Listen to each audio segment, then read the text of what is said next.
ఇంట్లో ఏం జరుగుతోంది? ఎందుకు మనుషులు ఇలా మారిపోతున్నారు? చంద్ర చూస్తే అలా, సింధు చూస్తే ఇలా. నేను అర్థం చేసుకోలేకపోతున్నానా? వాళ్ళు తప్పులు చేస్తున్నారా?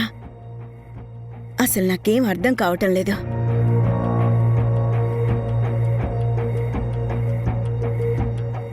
ఈసారి కళ్యాణానికి మనం కూర్చోలేమేమోనని అనుమానం వచ్చింది.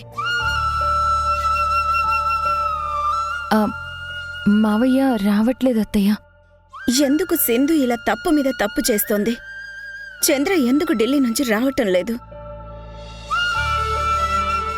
నేనే చంద్రతో మాట్లాడతాను.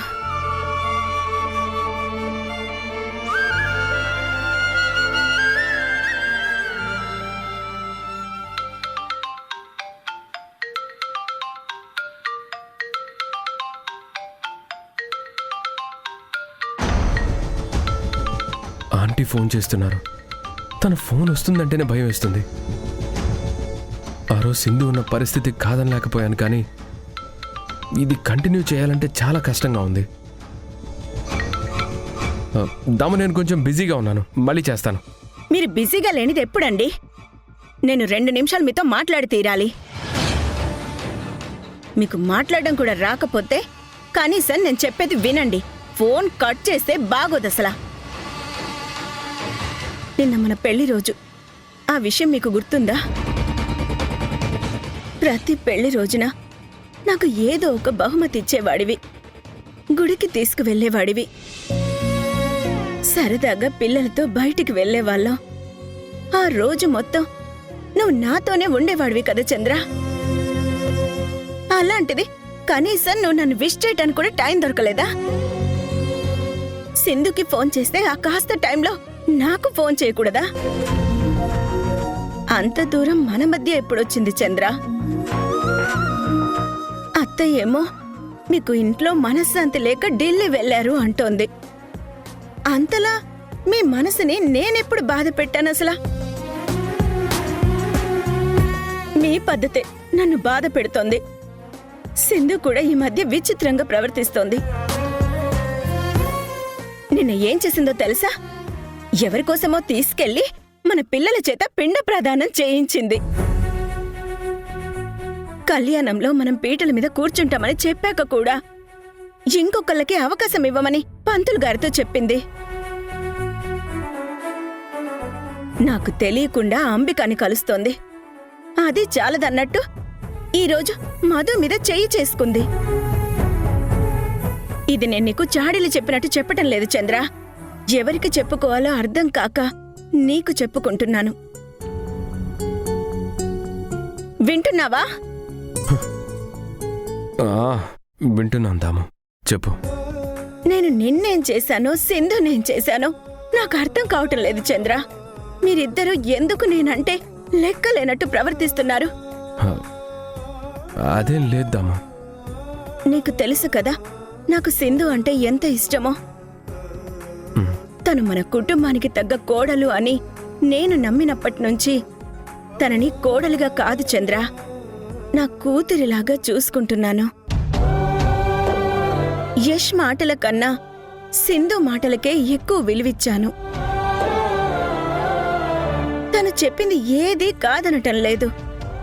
అలాంటప్పుడు తనకి నా దగ్గర దాచాల్సిన అవసరం ఏముంది చంద్ర? నువ్వు పక్కన లేకపోవటంతో ఇలాంటివి చిన్న చిన్నవి కూడా నాకు పెద్దవిగా అనిపిస్తున్నాయేమో. నాకు అస్సలు అర్థం కావటం లేదు. మొట్టమొదటిసారి ఇది గదిలా కాదు, నాకు నరకల్లా అనిపిస్తోంది. ప్లీజ్ చంద్ర, నువ్వు తొందరగా రా. మళ్ళీ మన మధ్య దూరం వస్తే నేను తట్టుకోలేను. నువ్వు వస్తే పరిస్థితులన్నీ సర్దుకుంటాయి. వచ్చే చంద్ర. వచ్చేస్తాను దాము. ఇక్కడ పని త్వరగా ముగించేసుకుని వచ్చేస్తాను. అప్పటి వరకు దేని గురించి ఆలోచించకు. సింధు చాలా అలసిపోయింది దాము. యష్ జైలుకు వెళ్ళడం, ఇన్వెస్టర్లు ఇళ్ల మీద రాళ్లు వేయడం, పిల్లల కిడ్నాప్, ఇవన్నీ అప్పుడు ధైర్యంగా ఎదుర్కొన్నా వాటి ప్రభావం ఇప్పుడు తన మీద పడుతుందేమో. కొన్నాళ్ళు ఇన్నాళ్ళు అన్నీ పెద్దవి చేసి చూడకు. నీ ఆరోగ్యం జాగ్రత్త. నీ ఆరోగ్యం కూడా జాగ్రత్త. చంద్ర, రోజిలా కాసేపైనా నాతో మాట్లాడు. వీలైనప్పుడల్లా చేస్తూ ఉంటాం దాము.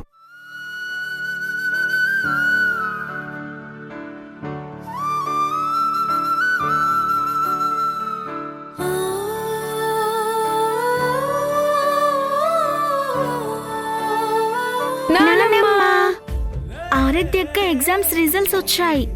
అక్క కాలేజ్ ఫస్ట్ వచ్చింది. చాలా మంచి మాట చెప్పారా. ఆరాధ్య, ఇలా రామ్మా. కంగ్రాచులేషన్స్ తల్లి. థ్యాంక్స్ నాని. ఈరోజు మీ అమ్ముంటే చాలా సంతోషించేది.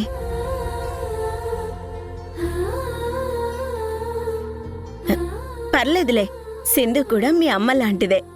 తనకి శశి రిషి ఎంతో, నువ్వు కూడా అంతే. నీకు మేమంతా ఉన్నాం ఆరాధ్య. నువ్వు బాగా చదువుకొని మంచి పొజిషన్లో ఉండాలి. మీ తాతయ్య కూడా ఈ విషయం చెప్తే బాగుండేది. ఇప్పుడే మాట్లాడాను, మళ్ళీ చేస్తే లిఫ్ట్ చేస్తాడో లేదో.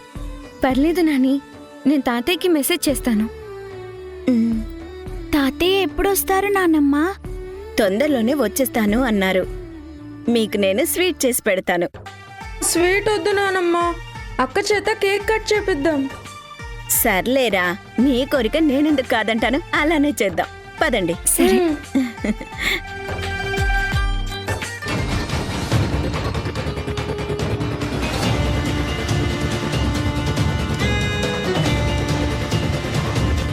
చాలా ముదిరిపోయిందమ్మా.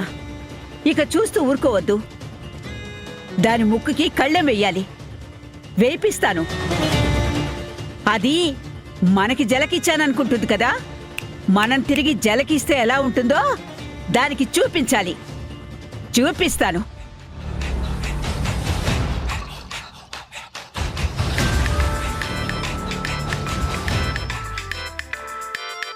సింధు, నీ స్నేహితుడు సిద్ధార్థ్ చేస్తున్నాడు.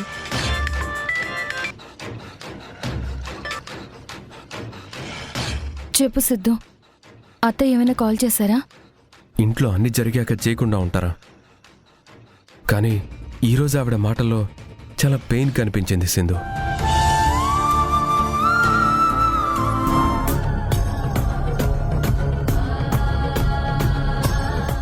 పైకి కోపంలో మిమ్మల్ని తిడుతున్నారు, కానీ లోపల మిమ్మల్ని తిడుతున్నందుకు కూడా ఆవిడ చాలా బాధపడుతున్నారు. నాకు తెలుసు సిద్ధు, అత్తయ్య గురించి నాకు బాగా తెలుసు. నీకు తెలిసిన దానికంటే ఆవిడ ఎక్కువ బాధపడుతున్నారు సింధు. నేనేం తప్పు చేశానని కుమిలిపోతున్నారు.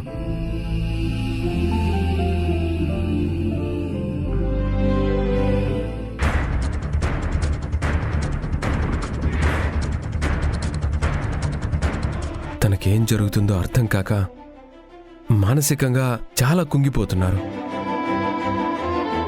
మీ మావయ్య లేరన్న నిజాన్ని దాయడానికి నువ్వు వేస్తున్న ఒక్కో అడుగు ఆమెను ఇంకా అగాధంలోకి నెట్టేస్తున్నాయి.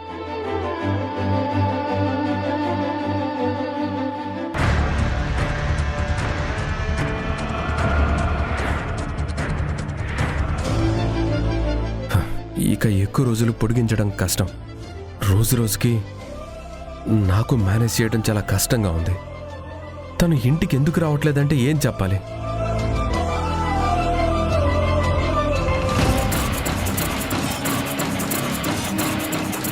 సమాధానం చెప్పకపోతే ఆవిడ ఇంకా బాధపడుతున్నారు.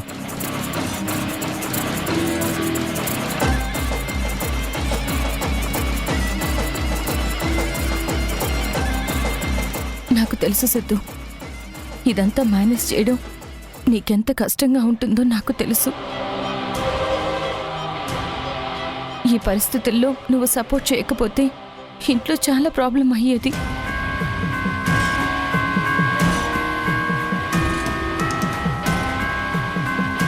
ఈ సమయంలో అంతా నీ మీదే ఆధారపడి ఉంది సిద్ధు.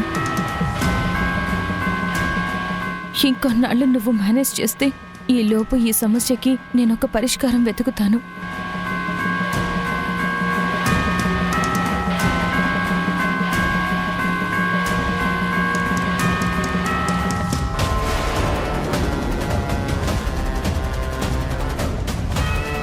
ఒసే గబ్బిళ మొహందానా,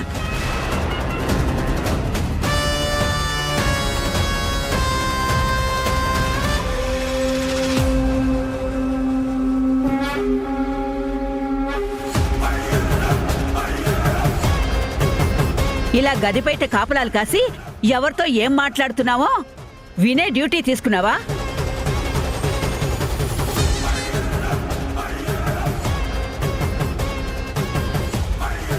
మీరు తినటానికి వస్తారా లేదా ఇందాక అత్తయ్య పెట్టింది సరిపోయిందేమో అని కనుక్కోవడానికి వచ్చానమ్మమ్మా.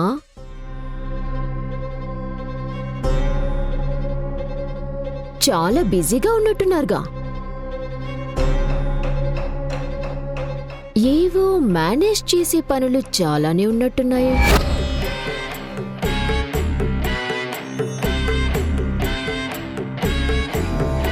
అవన్నీ అయ్యాక వెళ్ళి మెక్కండి.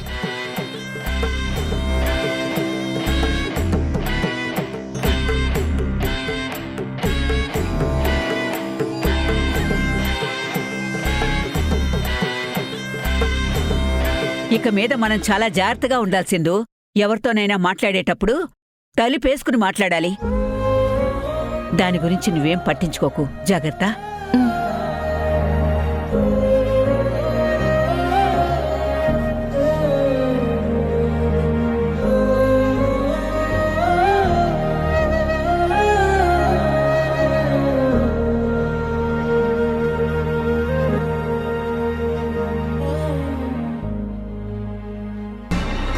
ఏవయ్యా మారుతీరావు, ఇంకా ఎన్నాళ్ళు పడుకుంటావయ్యా ఇలా?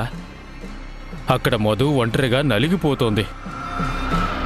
ప్రతిరోజు తన బాధ అంతా నీతోనే చెప్పుకుంటోంది. తనేమో ప్రాణాలకు తెగించి పోరాటం చేస్తుంటే నువ్వేమో ఇక్కడ హ్యాపీగా నిద్రపోతున్నావు. మధు అలా బాధపడుతుంటే నేను చూస్తూ తట్టుకోలేకపోతున్నానయ్యా. నువ్వు లేస్తే తప్ప మనకు ఆ బంగారమూ దొరకదు. ముఖ్యంగా బంగారం లాంటి మధుకి కష్టాలు తీరవు. నా మాట విని కళ్ళు తెరువు మారుతీరావు. యో లేవయ్యా మారుతీరావు, లేవు మారుతీరావు, లేవయ్యా మారుతీరావు, లేవయ్యా.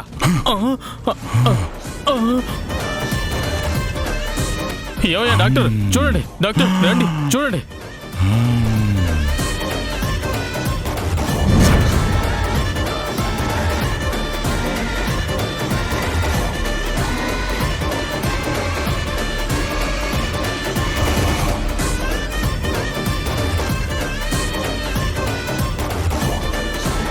నర్స్, పేషెంట్కి మళ్ళీ అటాక్ వచ్చినట్టుంది. పల్స్ పడిపోయింది.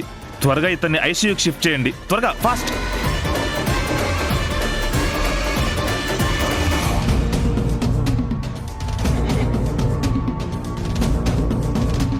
మధు ఇంకా రాలేదేంటి?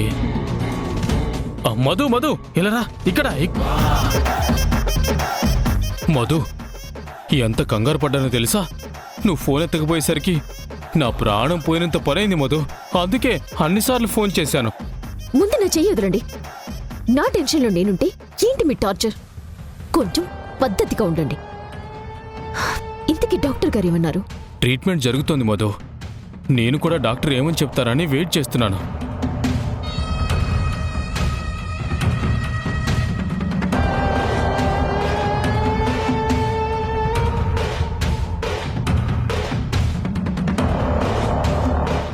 డాక్టర్ వచ్చారు. డాక్టర్, మా మావయ్య ఎలా ఉన్నారు? స్పృహలోకి వచ్చారా? కోమాలో నుంచి బయటికి వచ్చినట్టే వచ్చి మళ్ళీ కోమాలోకి వెళ్ళిపోయారమ్మా.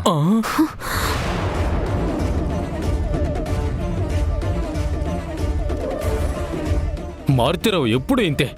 ఏది పూర్తిగా చేయడు, అన్నీ సగం సగమే చేస్తాడు. చావు దగ్గర కూడా ఇదేం కకృతి. మీరు కాస్త నోరు మూస్తారా? ఆయన స్పృహలోకి వచ్చినప్పుడు ఏమైనా మాట్లాడారు డాక్టర్? ఏవన్నైనా అడిగారా? లేదండి, ఆయన ఏం మాట్లాడలేదు. కొన్ని క్షణాలు కళ్ళు తెరిచి ఉన్నారు. తర్వాత మళ్ళీ స్పృహ కోల్పోయారు. ప్రాబ్లం ఏం లేదండి, ఇప్పుడంతా ఓకే. కానీ ఆయన కోమాలోంచి బయటకు వచ్చే హోప్ అయితే ఇప్పుడిప్పుడే కనిపిస్తుంది. పేషెంట్ని రూమ్కి షిఫ్ట్ చేశామండి. కావాలంటే మీరు లోపలికి వెళ్ళి ఒకసారి పేషెంట్ని చూడొచ్చు. పద మధు, రండి.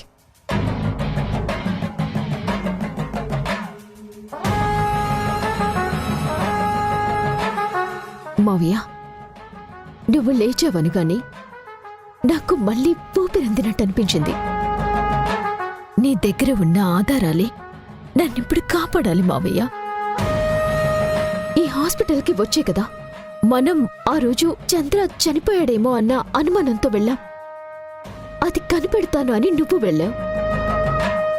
నువ్వు ఖచ్చితంగా ఏదో ఒక ప్రూఫ్ కనిపెట్టి ఉంటావు మావయ్య. ఆ చంద్ర చావుని వీళ్ళు మేనేజ్ చేస్తున్నారని నాకు క్లియర్గా అర్థమవుతుంది. కానీ అతను ఢిల్లీ నుంచి మాట్లాడుతున్నట్టు వాళ్ళు ఏవేవో ఆధారాలు సృష్టిస్తున్నారు. ఎంత ప్రయత్నించినా అది బయట పెట్టలేకపోతున్నాను. నువ్వే నాకు సాయం చేయాలి మావయ్య. త్వరగా లే మావయ్య. మధు, నేను చెప్పాను కదా చంద్ర ఢిల్లీకి వెళ్ళలేదని. తను ఢిల్లీకి వెళ్ళాడంట. ఆ వివరాలేవీ చెప్పలేదు. అసలు అతను మీకు ఏ నంబర్ నుంచి ఫోన్ చేస్తున్నాడో, అతను ఎక్కడున్నాడో తెలియాలంటే ఆ ఫోన్ నంబర్ లొకేషన్ని ట్రాప్ చేస్తే సరిపోతుంది కదా. నిజమే కదా, ఆ నెంబర్ ట్రేస్ చేస్తే తను ఎక్కడున్నాడో తెలిసిపోతుంది. అక్కడికి వెళ్ళి నిలదీయొచ్చు. నాకిప్పటిదాకా ఈ ఐడియా తట్టనే లేదు. ఇన్నాళ్ళకి మీ బ్రెయిన్ బాగా పనిచేసింది పొలిటీషియన్ గారు. థ్యాంక్స్, మంచి సలహా ఇచ్చారు. నేనింకా ఆ పని మీదే ఉంటాను. మా మావయ్యని జాగ్రత్తగా చూసుకోండి. నేను వెళ్ళొస్తాను. మధు మధు మధు, నేను నిన్ను డ్రాప్ చేస్తాను.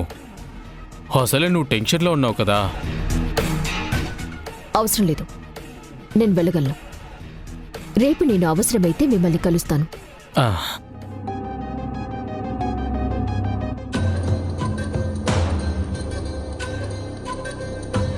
మారుతిరావు, నీ పుణ్యమాని మధుని ఇలా అయినా కలుస్తున్నానయ్యా. ఈ విధంగానైనా నాకు సంతృప్తి మిగులుతుంది. మధుతో 2 నిమిషాలు మాట్లాడినా చాలు. తనని దూరం నుంచి చూసినా చాలయ్యా, నా మనసు ఉల్లాసంగా ఉంటుంది. బాబు మారుతిరావు, నువ్వు లేవడానికి ఇంకో 4 రోజులు లేట్ అయినా పర్వాలేదయ్యా. కోమాలోనే ఉండు. నిన్ను చూసుకోవడానికి మధు వస్తుంది, మధుని చూసుకోవడానికి నేనొస్తాను.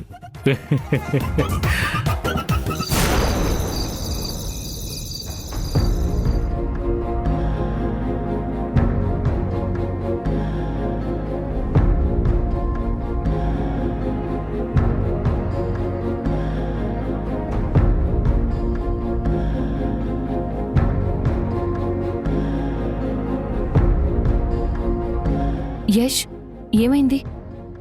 ఎందుకలా ఉన్నావు? ఏం లేదు. ఏ విషయానికో నువ్వు బాధపడుతున్నావు. నువ్వు అలా ఉంటే నేనెలా తట్టుకోగలను యష్? చెప్తే కదా నాకు తెలుస్తుంది. నువ్వు చెప్తున్నావా?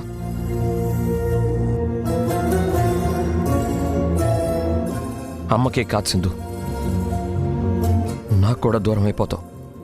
యష్ నిన్నట్నుంచి నా విషయంలో చాలా అప్సెట్ అయ్యాడు. ఈ మధ్య నా టెన్షన్లో నేను తనని సరిగ్గా పట్టించుకోవడం లేదు. ఈరోజు ఎలా అయినా తనకి దగ్గర కావాలి.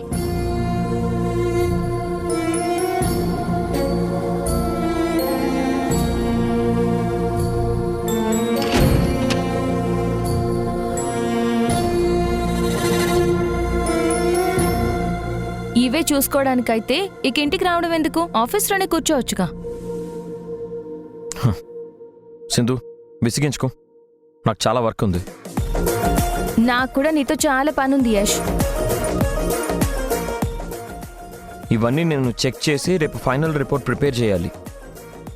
ఇప్పుడే నేను నీ మూడ్ని సెట్ చేయాలి. మనని నమ్మి చాలా మంది ఉన్నారు సింధు. ఆ చాలా మందికి ఇంకా చాలా మంది ఉన్నారు, కానీ నాకు మాత్రం నా యష్ ఒక్కడే ఉన్నాడు. నాకిప్పుడు మూడ్ లేదు సింధు, తలనొప్పిగా ఉంది, వదులు. ఇవే కదా నేను కూడా ఈ మధ్య చెప్తున్నాను. నా తలనొప్పి నీకు వచ్చిందా యష్? సింధు, నేను సీరియస్గా చెప్తున్నాను, నా మూడ్ కూడా బాగోలేదు, వదిలేసి. నేను సీరియస్గానే చెప్తున్నాను యష్, నా మూడ్ కూడా బాగోలేదు. దాన్ని సెట్ చేయాల్సిన బాధ్యత నా శ్రీవారిదే, కాబట్టి నేను వదలను.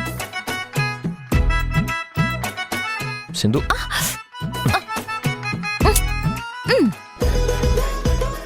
సింధు వదులు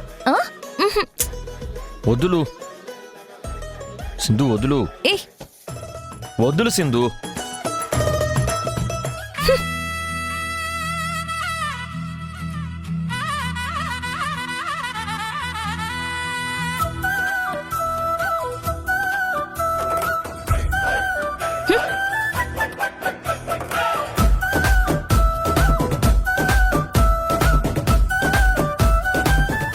ఎందుకు ఇలా విసిగిస్తున్నావు? నీకు మూడ్ లేదన్న ప్రతిసారి నిన్ను నేను వదిలేశానుగా. నువ్వు వదలమంటే నేను వదలాలా? నేను వదలను. నువ్వు నా యశ్వి.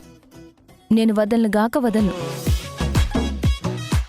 ఒకవేళ కొడితే అయినా వదలను. వద్దని తోసేస్తే అయినా వదలను. అసలు నిన్ను వదిలేసే నేను వెళ్ళిపోతే ఎలా వెళ్తావు? ఎప్పుడు వదలకుండా గట్టిగా పట్టుకునే ఉంటాను కదా. నువ్వు వెళ్ళలేవు, నేను వెళ్ళనివ్వను.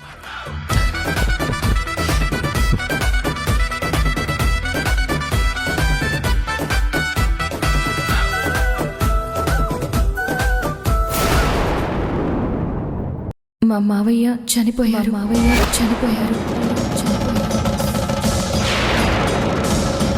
మీరు ఈ విషయం ఆవిడకి చెప్పకుండా చాలా మంచి పని చేశారు.